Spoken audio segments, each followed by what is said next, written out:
শুভ সকাল বন্ধুরা। সকাল সকাল ঘুম থেকে উঠে হাত মুখ ধুয়ে বেরিয়ে পড়লাম একটা জায়গায় যাব, সেই জায়গার উদ্দেশ্যে। বলতে বলতে বেশি সময় লাগলো না, টোটো ধরে পৌঁছে গেলাম খুব তাড়াতাড়ি সেই জায়গাটায়, যে জায়গাটা কথা তোমাদেরকে বলছিলাম। হ্যাঁ, এটাই সেই জায়গা। এটা হলো বালিরহাট। আর সকালবেলা দেখো কত গাড়ি এসে দাঁড়িয়ে আছে, ডাম্পার 12 চাকা 16 চাকা বালি লোড করে। তো আমরাও এর মধ্যে কত গাড়ি দেখার পরে একটা গাড়ি পছন্দ করলাম। দেখো আমি যে গাড়িটার কথা বলছিলাম, এই গাড়িটাই আমরা পছন্দ করেছি। বেশি সময় লেট করলাম না, কথা অনুযায়ী কাজ। সোজা চলে গেলাম বালি মাপজোপ করতে। বালি মাপজোপ শুরু হয়ে গেল।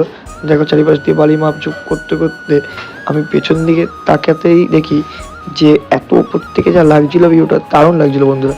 তোমরা একবার দেখো, তাহলে তোমরাও বিশ্বাস করবা যে কেমন লাগছিল। বলতে বলতে আর লেট করলাম না, সোজা গাড়িতে ভেতরে গিয়ে বসলাম। যেহেতু আমিও কাজের জায়গায় যাবো আর গাড়িটাও কাজের জায়গায় যাবে, তো আমি গাড়িতে উঠে পড়লাম। টোটোতে যাওয়ার আজকে আর কোনো দরকার নেই, গাড়িতে করে ওদেরকে পথ চেনাতে জানাতে চলে গেলাম। বেশ ভালোই লাগছিল। প্রত্যেক দিন ভাবো টোটোতে একটা ছোটো গাড়ি করে যায়, আজকে এতটা ওপরে বসে বসে যাচ্ছিলাম, বেশ অন্যরকমই লাগছিল। সচরাচর তো ট্রাক বা ডাম্পারে চড়ে কোথাও যাওয়া হয় না, কারণ সেই সুযোগ আমাদের হয় না। তো বলতে বলতে বেশি লেট হলো না, খুব তাড়াতাড়ি পৌঁছে গেলাম ভাটাতে। দেখো এই গাড়িটাই আজকে আমি নিয়ে এসেছি ভাটাতে বালি লোড করে। 950-এর ওপর বালি ছিল। আজকের জন্য এইটুকুনি। দেখা হবে আবার কোনো নতুন ব্লগে, নতুন ভিডিওতে। আসি বস।